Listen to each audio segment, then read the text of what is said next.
Hello and welcome. आज का हमारा टॉपिक है S3 replication. S3 replication lab complete करने के लिए मुझे 2 बकेट की रिक्वायरमेंट रहेगी। एक बकेट मैं क्रिएट करूंगा सिंगापुर रीजन में और दूसरा बकेट मैं क्रिएट करूंगा नॉर्दर्न वर्जीनिया में। टास्क हमारा ऐसा रहेगा कि मैं सिंगापुर रीजन में जो मेरा बकेट रहेगा वहां पे मैं डेटा अपलोड करूंगा और वो भी S3 स्टैंडर्ड क्लास में। और जब मैं उसको रिप्लिकेट करूंगा तो मेरे रिप्लिकेशन के बाद वो डेटा किसी और क्लास में जाकर के स्टोर होना चाहिए। इससे क्या होता है कि आप तो एज ए बैकअप अपना डेटा, एक पर्टिकुलर बकेट का डेटा किसी दूसरे रीजन में एज ए बैकअप रख रहे हो, बट आप कॉस्ट सेविंग के लिए अगर आप उसकी स्टोरेज क्लास को चेंज करके रखना चाहते हो तो AWS आपको ये फैसिलिटी देता है। सो लैब के लिए चलते हैं। यहाँ पे मैं 2 बकेट क्रिएट कर लेता हूं। DevOps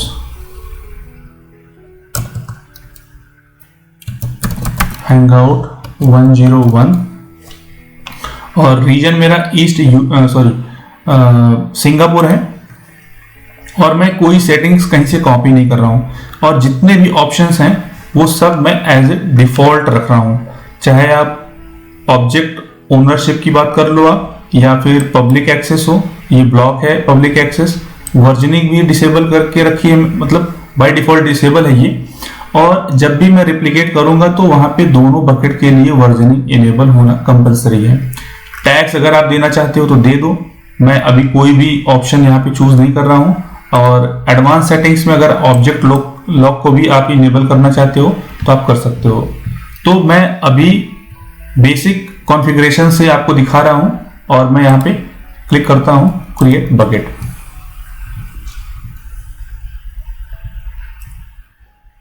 ओके, फर्स्ट बकेट मेरा क्रिएट हो चुका है एंड देन DevOps Hangout 102 और ये बकेट मेरा रहेगा वर्जीनिया में, ठीक है। And then click on create bucket.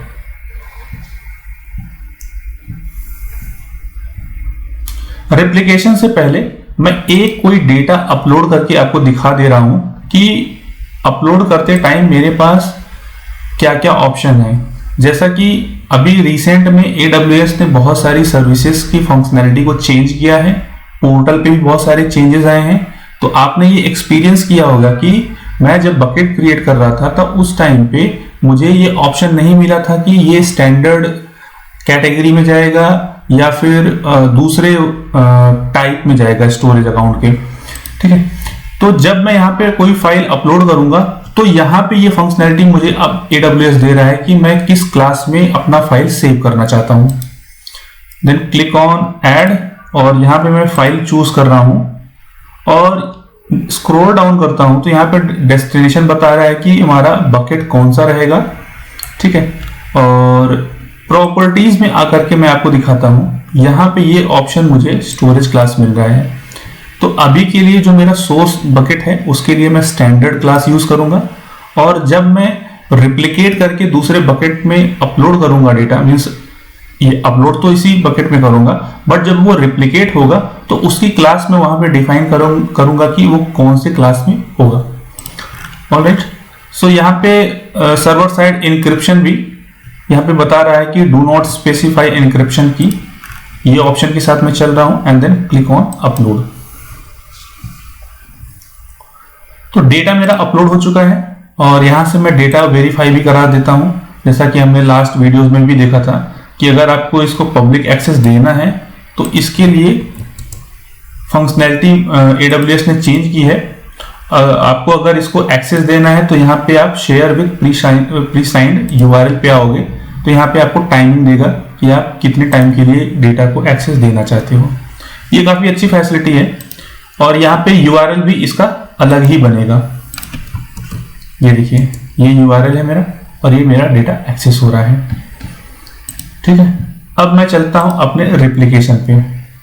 मैं अपने बकेट में आया और मैनेजमेंट पे जाके यहां से मैं अपना रेप्लिकेशन रूल ऐड कर सकता हूं। फर्स्ट ऑप्शन है लाइफ साइकिल रूल, ये हम अगले वीडियो में देखेंगे। और रेप्लिकेशन के लिए मैं यहाँ से मैं रूल क्रिएट कर लेता हूँ, और यहाँ पे ये बोल रहा है कि आप यहाँ से वर्जनिंग इनेबल कर दो। रेप्लिकेशन रूल दे देता हूँ मैं, रूल 1, और स्टेटस अभी के लिए मैं इनेबल रख रहा हूँ, सोर्स बकेट मेरा, और यहाँ पे मुझे बकेट पे पूरे ऑब्जेक्ट के लिए अप्लाई करना है ये रूल। और डेस्टिनेशन के लिए पूछ रहा है कि आपको इसी बकेट पे अपलोड करना है या कोई दूसरे अकाउंट के बकेट पे अपलोड करना है। तो हाँ, मेरे पास एक ही अकाउंट है, तो मैं इसी अकाउंट के दूसरे बकेट पे अपलोड करूंगा डेस्टिनेशन मेरा, and then click on browse S3। तो मेरा जो नॉर्दर्न वर्जीनिया का बकेट है वो मैं चूज कर लेता हूं, and then click on choose path. ठीक है, अब यहाँ पे भी बोल रहा है कि आप वर्जनिंग इनेबल कर लो, और आपके पास अगर कोई रोल है तो आप उसको अटैच कर लो। अगर आपके पास रोल नहीं है तो आप यहाँ से क्रिएट करके ये आप यहाँ पे ARN दे सकते हो। तो मैं क्या कर रहा हूँ, मैं अभी तक आप लोग को IAM फंक्शनैलिटी या फिर IAM टॉपिक्स अभी मैंने कवर नहीं किया है। तो मैं क्या करता हूँ, choose from existing IAM role choose करके यहाँ से पहला ऑप्शन है क्रिएट न्यू रोल। अब ये क्या करेगा, AWS मेरे बिहाफ पे एक रोल क्रिएट करके दे देगा, जिसके हेल्प से मैं ये ऑपरेशन परफॉर्म कर पाऊंगा। और इनक्रिप्शन और जितने भी ऑप्शन है उसको मैं डिफॉल्ट करूंगा। और यहां से आप देखो डेस्टिनेशन स्टोरेज क्लास, यहां से अगर मैं ये ऑप्शन चूज ना करके डायरेक्ट मैं रिप्लिकेट कर दूंगा तो वो स्टैंडर्ड टू स्टैंडर्ड में जाएगा। तो यहाँ पे मेरी कोई कॉस्ट सेविंग नहीं हो रही है। तो यहाँ से मैं इसको चेंज कर लेता हूँ क्लास, और मैं चाहता हूँ ये OneZone AI पे जाकर के स्टोर हो जाए। और फिर जो भी ऑप्शन है उसको मैं डिफॉल्ट रखूंगा, and then click on save. कुछ एरर दिया इसने, तो चल के देख लेते हैं। ये बोल रहा है कि अभी इनेबल नहीं है वर्जनिंग। ठीक है, मैं यहाँ पे वर्जनिंग इनेबल कर लेता हूँ, और फिर मैं यहाँ से सेव करता हूँ। इसने फिर से प्रॉब्लम किया कि ये मुझे हाईलाइट कर रहा है कि सोर्स बकेट को भी आप इनेबल करो वर्जनिंग। ठीक है, मैंने यहाँ से वर्जनिंग इनेबल कर ली। अब ये बोल रहा है कि वर्जनिंग इनेबल हो चुकी है, अब आप इसको सेव कर सकते हो, देन क्लिक ऑन सेव। जब मैं डेटा अपलोड करूंगा इसमें थोड़ा सा टाइम लगता है, क्योंकि ये क्लास चेंज करके भी करेगा अपलोड। तो मैं अपने बकेट पे आता हूं, और यहां पे मैं आपको दिखा देता हूं कि मेरे पास टारगेट टारगेट बकेट है, यहाँ पे कोई भी डेटा नहीं है, और वर्जनिंग इनेबल की है तो यहाँ पे ये शो वर्जन्स का ऑप्शन देने लगा है मुझे। ठीक है, तो मैं आता हूं अपने बकेट 101 पे, और यहाँ पे मैं एक दूसरा फाइल अपलोड करता हूं, और बाकी सारे ऑप्शन सेम रहेंगे, and then click on upload.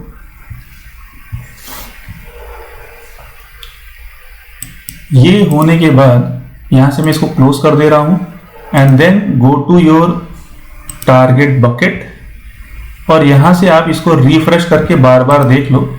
तो मुझे पता है कि ये अराउंड 3 to 4 मिनट्स लेगा, क्योंकि लास्ट लैब में जब लेक्चर दे रहा था तो वहां पे भी मैंने ये बताया था, बट कभी कभी ये रिफ्लेक्ट होने में थोड़ा सा टाइम लेता है।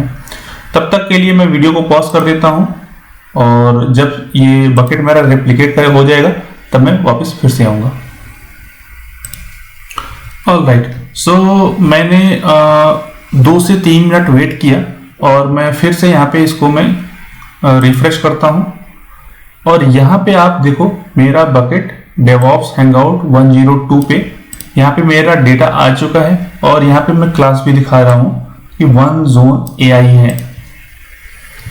तो जैसा कि हमने टारगेट किया था कि मैं एक बकेट क्रिएट करूंगा सोर्स, और डेस्टिनेशन पे मैं डेटा मूव करूंगा दूसरा क्लास चेंज करके, और इसमें ये भी हमने देखा कि वर्जनिंग इनेबल करना कंपलसरी होता है, और इसके लिए इसको एक IAM रोल भी डिफाइन करना होता है।